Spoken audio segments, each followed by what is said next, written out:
On this week's show, Word on the Street, Level Up, and LC Sports, INLC begins now.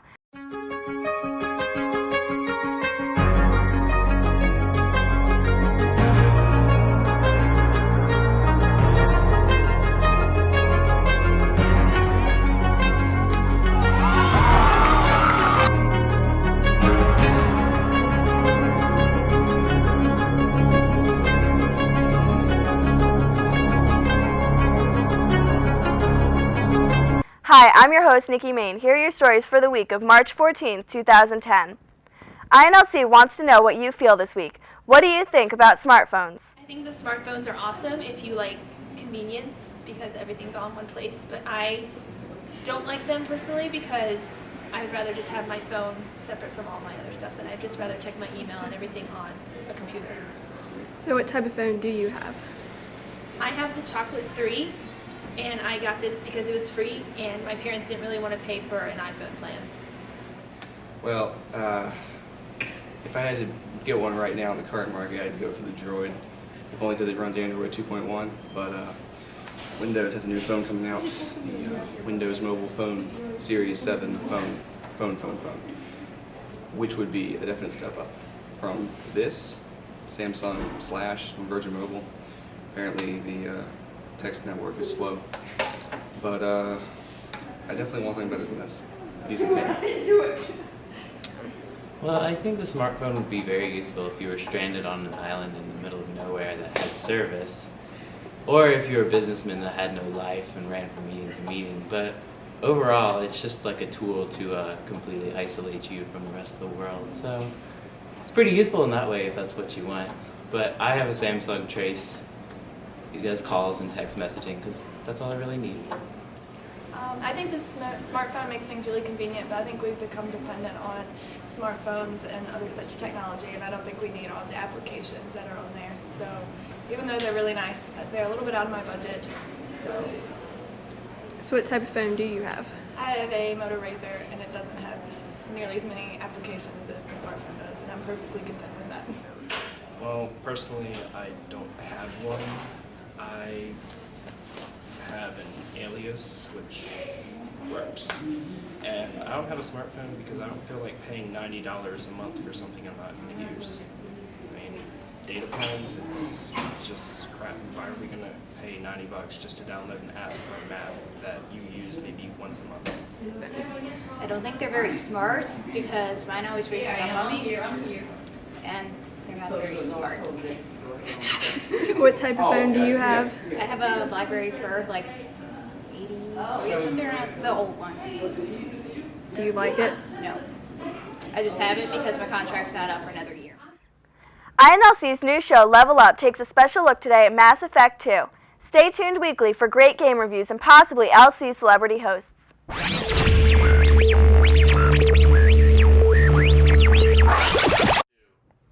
Wow, second episode already, and we haven't been canceled. Pay up, Kinley. Well, looks like I'm at $20. We got some more hard-hitting coverage for you today, viewers. I'm sure you've all heard about Mass Effect 2 by this point, and most of you have already beaten it. Even so, we've got the timely review right here. And I've got an update from the gaming world on a squabble between a moderator and one of the many, many loudmouths of Modern Warfare 2. Just like Brandon here.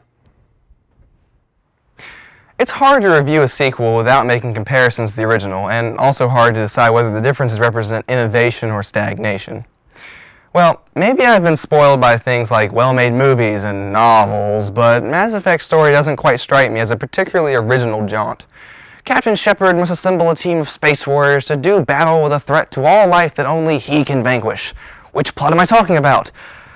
Hard to say. The Insectoid Collectors seem like a discarded prototype for the Reapers in the original game. They're both generic mystery races that few people even regard as extant, bent on annihilating everything that moves.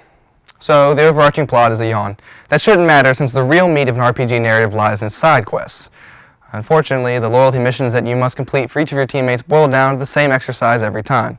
Blast your way through hapless enemies till you find/kill/hug the character hiding at the end. There's still a significant improvement over the assembly line quests that clogged my journal 2 years ago. I mean, how many times can I stop the same rogue general's mad designs to colonize the moon? Speaking of improvements, I especially like the inclusion of a secretary whose sole purpose in life is to inform you, verbally, whether you have any new mail or not. It's comforting to know that in the future we'll no longer be slaves to our mail clients, madly refreshing until the number changes. A real person will let you know. Whatever happened to the inventory? I know, it has flaws in its first time out, what with its utter inability to organize its contents in any form comprehensible by the human mind, and obstinate refusal to facilitate my attempts to equip the best trousers available to my Space Beat sticks. But that's no reason to slip a knife in the ribs. Many call for reform, and Bioware listened by chucking it out the window altogether. I searched in vain for the keyboard command to summon it, only to realize, slowly, that it had ceased to be. I'm sure they, like Bethesda did for Oblivion, were trying to streamline things a bit. Well, now I can't equip things unless I'm on my freaking ship. Very futuristic. Very frustrating. In fact, when you strip out equipping items and inventory management, there's not much RPG left in here at all. It's a good thing that the bits where you emulate Space Dogs as fun as it is, or I'd have been better off just buying a dating sim if all I want to do is talk to people. Combat is satisfying, and the plethora of biotic powers at your disposal aid to break up those tedious shootouts that typify subpar Gears of War clones. Hiding behind that chest-high wall? How about a sentry bot, which spawns helpfully 2 feet behind you to annoy you to death? Yes, please! Force throwing them out of cover also works, about as well as you'd expect. Okay, can't talk about Mass Effect without mentioning the conversations. Nothing much has changed this time around. You still have a radial dialogue wheel, and the odd shadow flickering issues that made interacting with NPCs such an eyesore have thankfully been resolved. Your Paragon and Renegade levels still unlock extra options, and now on-screen prompts appear at key moments that, if accepted, will significantly alter the course of the conversation. Unfortunately, it just creates an illusion of choice. How often could you really resist activating them when given the option to? Nonetheless, this is the space opera fans the original were looking for, and newcomers were intrigued by.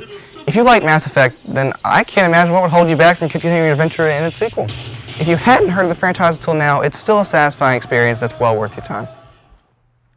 Xbox Live has always been known to offer sanctuary for the socially inept. More often than not, you'll find yourself in a game of Halo being teabagged by some guy called XXX Assassin Poner 245 just because you killed him with a sniper rifle 5 times before. Or you're in a game of Modern Warfare 2 having your sexuality being questioned by a 10-year-old because you knifed him in the back. Yeah, Xbox Live seems to attract the scum of the earth. But the good news is that there is a force created by Microsoft to combat these individuals. The Legion of the Moderator, or mods, are employees for Microsoft who play games on Xbox Live while keeping an eye open for cheaters and violators of the terms of service. These gallant white knights are the scalpel by which Microsoft carves out the cancerous tumor of immature Xbox Live users. But what happens when one of these saintly knights is accused of being ban-happy and an overall jerk to players? Well, that is exactly what Xbox Live moderator The Pro stands accused of. A player by the name of It's Lupo claims that The Pro banned him and his friends after playing 1 game with them in Modern Warfare 2. According to The Gamer, The Pro was being demeaning and abusing his power upon Lupo and his friends. When Lupo questioned him, he was apparently banned for no reason. The crux of the matter is that Lupo has the footage to prove it. However, it's not all what it seems. According to Xbox Live Chief of Police Steven Toluso, the video that It's Lupo has posted on YouTube has in fact been carefully edited to omit all the verbal antagonizing and name-calling that Lupo and his friends committed. Later evidence has surfaced in the form of another video, which clearly proves that the gamers were violating the terms of service and verbally attacking The Pro. While Toulouse promises that he'll have a word with The Pro about his tone, the moderator himself isn't really at fault. It's Lupo did in fact break the terms of service, and then his friend verbally attacked The Pro. Which just goes to show you that the slime bags of Xbox Live clearly know no limits. To go so far as to edit a video in an attempt to put the blame on a moderator is a new level of scum.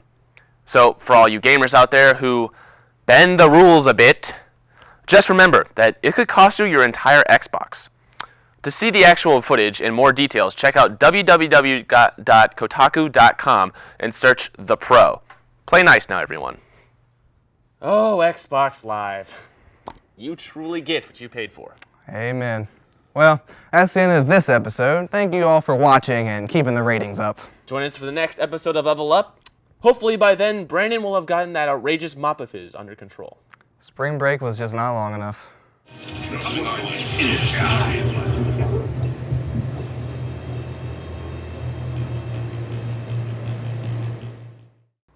From protest to peace, murals by the Bogside artists of Northern Ireland will be on display at LC's Dora Gallery March 15th through April 18th.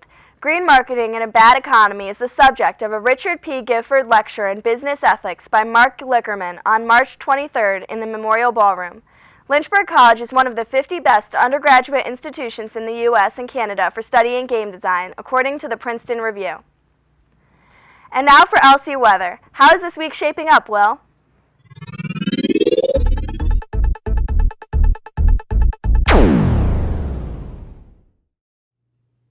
This week's going to be very quiet for those that stuck around last week. You know, it was fairly active, especially in the latter half of the week. We had rain day after day after day. This week, the exact opposite. Monday looks to be the cloudiest of the days this week. We'll call it partly cloudy.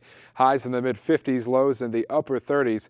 Clouds clear out on Tuesday. Mostly sunny skies return, mid-50s for highs, mid-30s for lows. On Wednesday, the quiet weather extends into Wednesday with mostly sunny skies, upper 50s for highs, low 30s for lows. On Thursday, 60s return under mostly sunny skies, overnight lows in the mid-30s.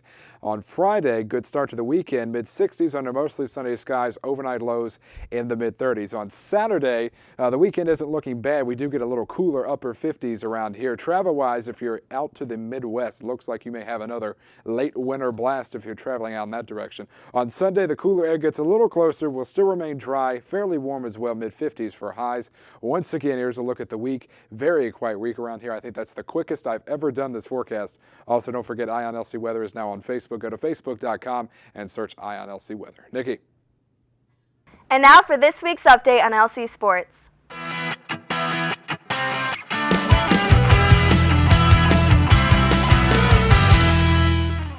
While you were off enjoying your spring break, LC Sports was working hard to capture victory. The Lynchburg College women's indoor track and field team traveled to the Virginia Tech Last Chance meet Saturday and had several fine performances. The Lynchburg College softball team swept a pair of non-conference games Sunday afternoon over visiting Virginia Wise 3-0 and 9-6.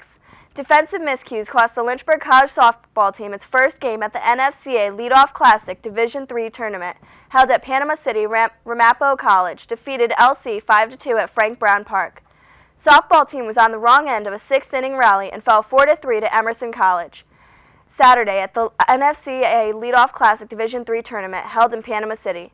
The Lynchburg College softball team won 2 of its final 3 games as it finished play Sunday at the 3-day NFCA Leadoff Classic Division III tournament. The Lynchburg College women's lacrosse team continued on their 3-game trip through Maryland on Sunday night with a 14-6 neutral site non-conference win over Susquehanna University.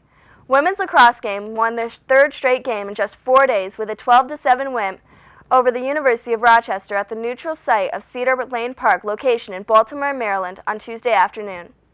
The Lynchburg College baseball team erased an early 3-run deficit in knocking off the Cougars of Everett University 10-5 Tuesday in non-conference play from Fox Field. The Lynchburg College baseball team held on to win 14-12 over Greensboro College in what proved to be an offensive clinic by each team. Senior midfielder Ethan Farrell scored 3 times Wednesday afternoon as the Lynchburg College men's lacrosse team evened its record at 2-2 with a 12-7 victory over Swarthmore College. The Lynchburg College men's lacrosse team roared out to a 7-2 lead after 15 minutes and held on to a defeat. 13th ranked Stevens Institute of Technology 16-10 on the road.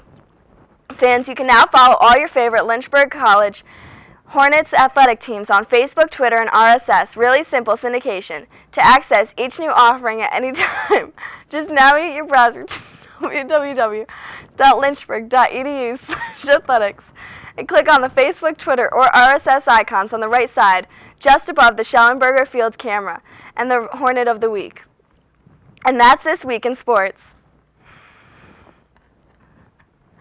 Want your room, townhouse, apartment, or college house to be on the show? Send an email to inlc@lynchburg.edu with a picture and a reason why we should put your room on the show. If you're lucky, you could be the next feature on LC Cribs. That's all the stories we have for you this week. I'm Nikki Main, and stay classy, Lynchburg College.